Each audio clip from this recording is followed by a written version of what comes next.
Nice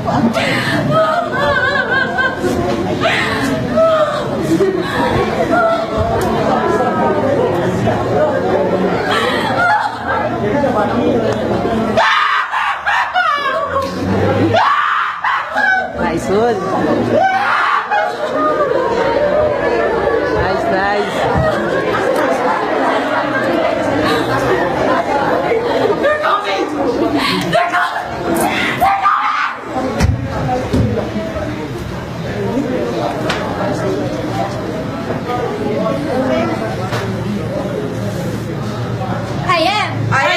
I am a Filipino, inheritor of a glorious past, hostage to the uncertain future. As such, I must prove equal to a twofold task: the task of meeting my responsibility to the past, and the task of performing my obligation to the future. I sprung from a hard race, child of many generations, removed from ancient Malayan pioneers. Across the centuries, the memories come flashing back to me of brown-skinned men pulling out the sea in ships that were as frail as their hearts were stout.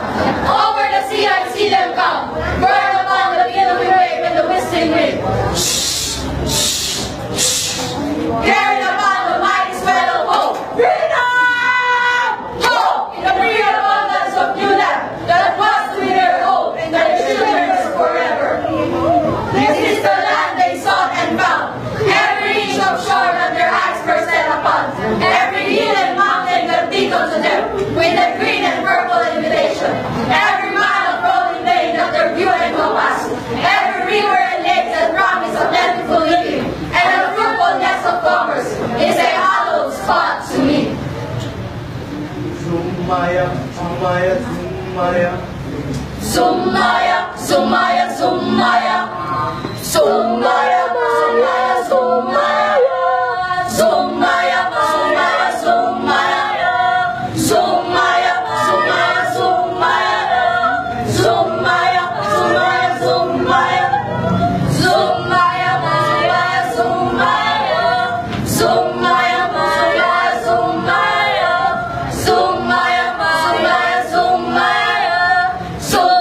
Sumaya, by the strength of their hearts and hands, by every right of law, human and divine, this land and all the appurtenances thereof, The black and fertile soil, the seas and lakes and rivers teeming with fish, the forests with their inexhaustible wealth in wildlife and timber, the mountains with their bowels swollen with minerals, the whole of this rich and happy land has been, for centuries without numbers, the land of my fathers. This land I receive in trust from them, and in trust will pass it to my children, and so on until the world no more.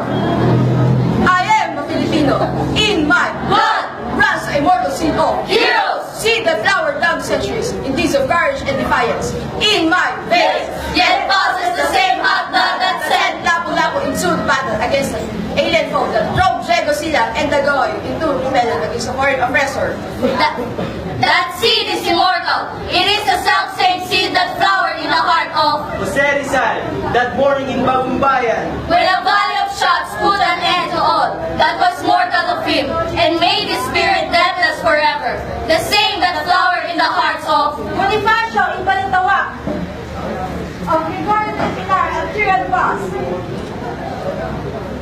of Pagkanununa at Kalumpit, and yet that bloom and flower superstition in the sad heart of, Emilio Ginaga at Palangan, and yet burst forth royally again in the proud heart of, Manuel L. Quezon, when he stood at last on threshold of ancient Malacanang Palace in a symbolic act of possession and racial vindication.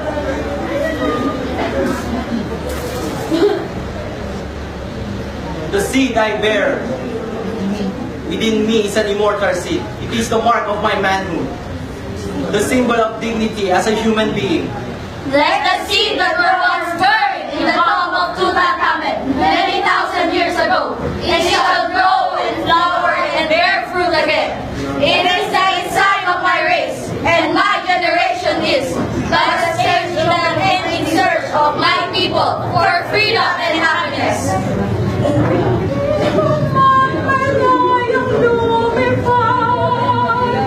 Tulungin mo at lumiyak.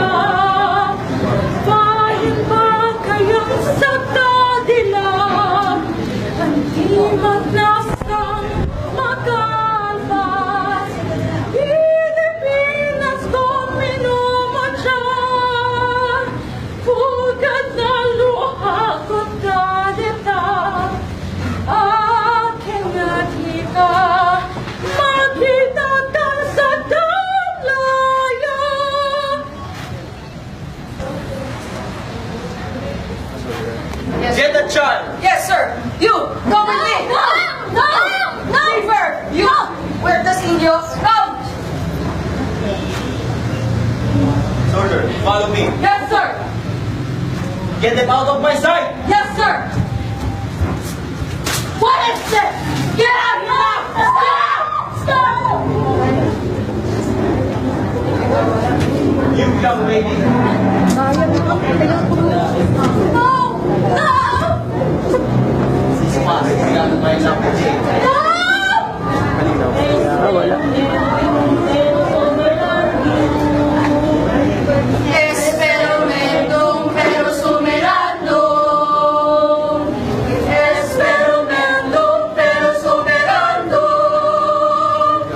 Experimentum pero superando. Experimentum pero superando. Ad Domini. I am a Filipino, child of the marriage of the East and the West. The East with its languor and mysticism, its passivity and endurance was my mother, and my star came thundering across the seas, and the sword and the machine. I am of the East, an eager participant in its liberation from the imperialist yoke, but I also know that the East must be awake from its centuries sleep. Shape of lethargy that has been shape of lethargy that has bound his sleep, and start moving where destiny awaits. For I, too, am of the West, and the vigorous people of the West have destroyed forever the peace and quiet that once were ours. I can no longer live, being apart from those worlds, now trembles to the roar of bomb and cannon shot. For no man and no nation is an island, but a part of the main, there is no longer any east or west. Only individuals and nations are making those momentous choices that are hinged upon which history results. At the vanguard of progress in this part of the world I stand, a fallen figure in the eyes of some, but not one defeated and lost. For through the thick, interlacing branches and cosm about me, I have seen the light of the sun, and I know that it is good. I have seen the light of justice and equality and freedom, and my heart is been lifted by the vision of democracy. And I shall not rest until my land and my people shall have been blessed by this, beyond the power of any man or nation to suffer or destroy. I am a Filipino, and this is my inheritance. What pledge shall I give that I may prove worth of my inheritance? I shall give the pledge that has come ringing down the corridors of the centuries, and it shall be the pattern of the joyous cries of my maligned forebears. When they first saw the contours of this land loom before their eyes, of the battle cries that had resounded, of the field of combat from Mactan to Chiritas, of the voices of my people when they sing. Light of the morning, Shadow of the sun returning, Never shall invaders crumble like sacred shore.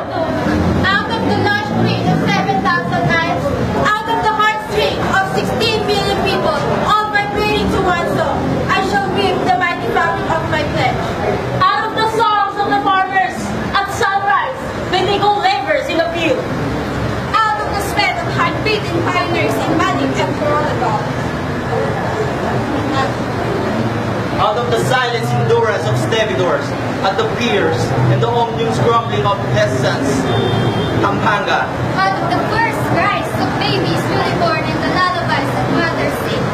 Out of the crashing of gears and the whine of turbines in the factories. Out of the crunch of frost of turning your earth, Out of the limitless patience of teachers in the classrooms and doctors in the clinics.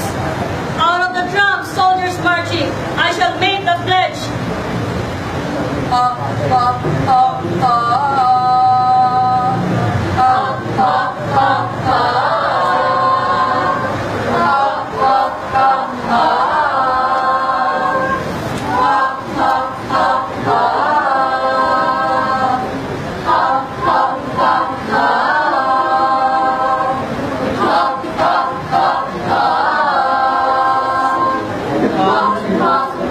God.